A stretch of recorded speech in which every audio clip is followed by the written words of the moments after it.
سبيل الدموع سبيل বিসমিল্লাহির রহমানির রহিম। গল্পের নাম খাপ খোলা তলোয়ার। একেবারেই অন্ধকার যুগ, পাপে আর পাপে ছেয়ে গেছে আরবের সমাজ। মানুষের মধ্যে হানাহানি, যুদ্ধ, রক্তারক্তি লেগেই আছে। মানুষের হেদায়েতের জন্য আল্লাহ পাক নবীকে পাঠিয়েছেন। তিনি মানুষকে আলোর পথে ডাকছেন মুক্তির পথে। নবী সাল্লাল্লাহু আলাইহি সাল্লামের ডাকে যারা সাড়া দিলেন, তারা আলোর সন্ধান পেলেন। নবী সাল্লাল্লাহু আলাইহি সাল্লামের সাথে তারাও ইসলাম প্রচার করেন, কিন্তু গোপনে গোপনে, চুপে চুপে। কাফেরদের অত্যাচারের ভয়ে কেউ ইসলাম গ্রহণের কথা প্রকাশ করেন না। আসলে তখন সেই পরিবেশও ছিল না। পবিত্র কাবা ঘরে কেউ নামাজ আদায় করতে পারতেন না। নামাজ আদায় করতে তারা গোপনে গোপনে। কিন্তু এভাবে আর কতদিন? সময় পাল্টে যায় কালের নির্মম ইতিহাস। সময়টাকে পাল্টে দেন হযরত ওমর। আল্লাহর অপরিসীম রহমতে ওমর ইসলাম গ্রহণ করার পরপরই মক্কার আকাশে বাতাসে নতুন হাওয়া বইতে শুরু হলো ইসলাম প্রচার ও প্রতিষ্ঠার আরেকটি নতুন অধ্যায়। একদিন কাফেরদের ভয়ে কেউ ইসলাম গ্রহণের কথা প্রকাশ করতে পারেননি, কিন্তু ওমর ইসলাম গ্রহণের পর তিনি সর্বপ্রথম প্রকাশ্য ঘোষণা দিলেন, সবাইকে জানিয়ে দিলেন ইসলাম গ্রহণের কথা। নির্ভীক ওমর, দুঃসাহসী ওমর। তার সাহস আর বীরত্বের কথা জানে না মক্কার তেমন কোনো লোকই নেই। খেপা বারুদের মতো তার তেজ। রেগে গেলে ওমর মুহূর্তেই কোনো চ্যালেঞ্জ গ্রহণ করতে পারেন। তার সামনে দাঁড়িয়ে বুক টান করে কেউ কথা বলার সাহস রাখে না। সবাই তাকে ভয় করে চলে। ইসলাম গ্রহণের আগে ওমর সম্পর্কে এরকম ধারণা ছিল মক্কার সকল মানুষের। ওমরের তলোয়ারকে ভয় করে এমন লোক মক্কায় নেই। সেই দুঃসাহসে ওমর ইসলাম গ্রহণ করেছেন, ইসলাম গ্রহণের কথা প্রকাশ্য ঘোষণা দিয়েছেন। শুধু কি তাই, এই সঙ্গী সাথীদের নিয়ে মক্কার পবিত্র কাবা ঘরে প্রবেশ করলেন, প্রকাশ্য নামাজ আদায় করলেন। এই প্রথম কাবা ঘরে প্রকাশ্য নামাজ আদায়ের ঘটনা ঘটল। কাফেররা শুনল, সবাই দেখলো সঙ্গী সাথীদের নিয়ে দুঃসাহসী ওমর কাবায় যাচ্ছেন, নামাজ আদায় করছেন। কাফেররা দেখলো, কিন্তু কেউ প্রতিবাদ করতে সাহস করল না, কেউ বাধা দিতে ছুটে এলো না। কে আসবে ওমরের সামনে? কে আসবে খাপ খোলা তলোয়ারের সামনে? এমন হিম্মত কার আছে? ওমর বীর দর্পে হেঁটে গেলেন ইসলামের সবচেয়ে বড় দুশমন, সবচেয়ে বড় শত্রু আবু জেহেলের বাড়িতে। জোরে চিৎকার করে ওমর বললেন, ইসলামের দুশমন আবু জেহেল, ইসলাম গ্রহণ করেছি, আল্লাহ ও রাসূল সাল্লাল্লাহু আলাইহি সাল্লামের প্রতি ঈমান এনেছি এবং রাসূলুল্লাহ সাল্লাল্লাহু আলাইহি সাল্লামের কাছে প্রেরিত বিধান আল কোরআন ও ইসলামকে সত্য বলে জেনেছি এবং মেনে নিয়েছি।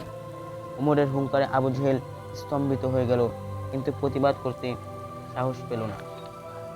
ওমর মিথ্যা ও প্রত্যলক শক্তির বিরুদ্ধে প্রকাশ্য জিহাদ ঘোষণা করলেন।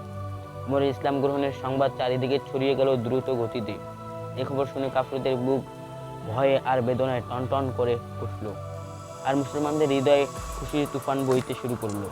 তারা আরও সাহসী হয়ে উঠলেন। ওমর তার সঙ্গী সাথীদের নিয়ে মক্কায় প্রকাশ্য ইসলামের দাওয়াত দিতে শুরু করলেন।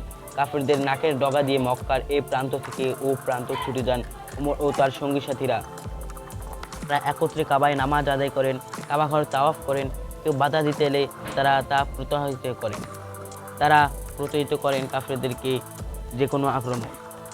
অন্য মুসলমানরা গোপনে হিজরত করেন মদিনায়। ওমর হযরত হিজরত করেন প্রকাশ্য। মক্কা থেকে মদিনায় হিজরত করার আগে ওমর প্রথমে কাবা ঘর তাওয়াফ করেন। তারপরে কুরাইশদের মধ্যে গিয়ে চিৎকার করে বলেন, কেউ যদি তার মাকে পুত্রসৌধে কাটাতে চায়, তাহলে সে যেন এই উপত্যকার অপর প্রান্তে আমার সাথে মুখোমুখি হয়। এই দুঃসাহসী ঘোষণা দিয়ে বীরের মতো তিনি মদিনার পথে রইলেন। কাফেররা দেখলো ওমর চলে যাচ্ছে, কিন্তু তাকে বাধা দিতে কেউ সাহস পেল না। ওমরের তলোয়ারের ভয়ে তার প্রকম্পিত প্রাণ হারাতে কে যাবে তার তলোয়ারের সামনে? হযরত ওমর, দুঃসাহসী ওমর, নির্ভীক ওমর। একমাত্র আল্লাহ ছাড়া আর কাউকে তিনি পরোয়া করেন না। ভয় নামক শব্দটি যিনি ছুরি মেরে উড়িয়ে দিতে পারেন, তিনি হযরত ওমর। নবীকে তিনি ভালোবাসতেন প্রাণ দিয়ে, তার সে ভালোবাসার কোনো তুলনা হয় না। নবী সাল্লাল্লাহু আলাইহি সাল্লামের সাথে তিনি বদর, উহুদ, খন্দক সহ সকল যুদ্ধে অংশগ্রহণ নিয়েছেন এবং বীরত্বের সাথে কাফিরদের মোকাবেলায় যুদ্ধ করেছেন। নবী করিম সাল্লাল্লাহু আলাইহি সাল্লামকে তিনি অত্যন্ত ভালোবাসতেন। নবী সাল্লাল্লাহু আলাইহি সাল্লামের ওফাতের সংবাদ শুনে তিনি বিশ্বাসই করতে পারেননি যে নবী আর দুনিয়াতে নেই। নবী সাল্লাল্লাহু আলাইহি সাল্লামের মহব্বতে তিনি পাগল প্রায়। কোষমুক্ত তলোয়ার নিয়ে উমর মসজিদে নববীর সামনে গিয়ে ঘোষণা দিলেন, যে বলবে নবী করিম সাল্লাল্লাহু আলাইহি সাল্লাম ইন্তেকাল করেছেন, তার মাথা দ্বিখণ্ডিত করে দেব। ইসলামের প্রথম খলিফা ছিলেন হযরত আবু বকর রাদিয়াল্লাহু তাআলা আনহু, আর দ্বিতীয় খলিফা হলেন হযরত উমর রাদিয়াল্লাহু তাআলা আনহু। 10 বছর তার খিলাফতকালে তিনি গোটা বাহরাইন, রোম ও পারস্য সাম্রাজ্য পতন ঘটান। তিনি বহু শহর এবং বহু রাজ্য জয় করেন। অর্ধেক জাহানের তিনি ইসলামের বিজয় পতাকা উড়াতে সক্ষম হন। তার সামনে তিনি জেনার জন্য ডুরা মারা এবং মদ পানের জন্য 5টি বেত্রাঘাত চালু করেন। অর্ধেক জাহানের শাসনকর্তা হযরত ওমর, কিন্তু ক্ষমতার মোহ তাকে কখনোই সত্য থেকে ঠেলে দেয়নি। তিনি ছিলেন ন্যায়পরায়ণ শাসক। তার কাছে ধনী গরিব ছোট বড় কোনো ভেদাভেদ ছিল না। সকলের প্রতি তিনি ছিলেন সমান দরদি। এত বড় শাসক হয়েও ব্যক্তি জীবনে ছিলেন হযরত ওমর অত্যন্ত সাধারণ একজন মানুষ। তার ছিল না কোনো বাড়তি চাকচিক্য, ছিল না কোনো জৌলুস। খুব গরিব হালে তিনি জীবনযাপন করতেন, কিন্তু শাসক হিসেবে তিনি ছিলেন অত্যন্ত সচেতন। তিনি নিজের চোখে মানুষের সুখ দুঃখ দেখার জন্য ঘুরে ঘুরে বেড়াতেন। তিনি দিনে এবং রাতে গভীরেও তার শাসনামলে মানুষ সুন্দরভাবে জীবনযাপন করত, নিশ্চিন্তে ঘুমাতে পারত। হযরত ওমর ছিলেন সবার কাছে অত্যন্ত বিশ্বাসী। তাকে বলা হতো আমিরুল মুমিনিন। তিনি মানুষকে অত্যন্ত ভালোবাসতেন।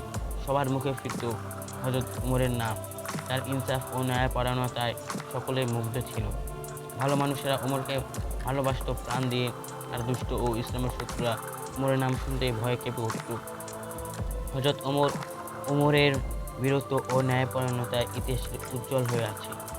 ইসলাম গ্রহণের আগে তিনি যেমন ছিলেন উগ্র এবং দুঃসাহসী, ঠিক ইসলাম গ্রহণের পরও তিনি ছিলেন সত্যের পক্ষে প্রশান্ত এবং কোমল, আর মিথ্যা ও ন্যায়পরায়ণের বিরুদ্ধে ছিলেন বরাবরই খাপ খোলা তলোয়ার।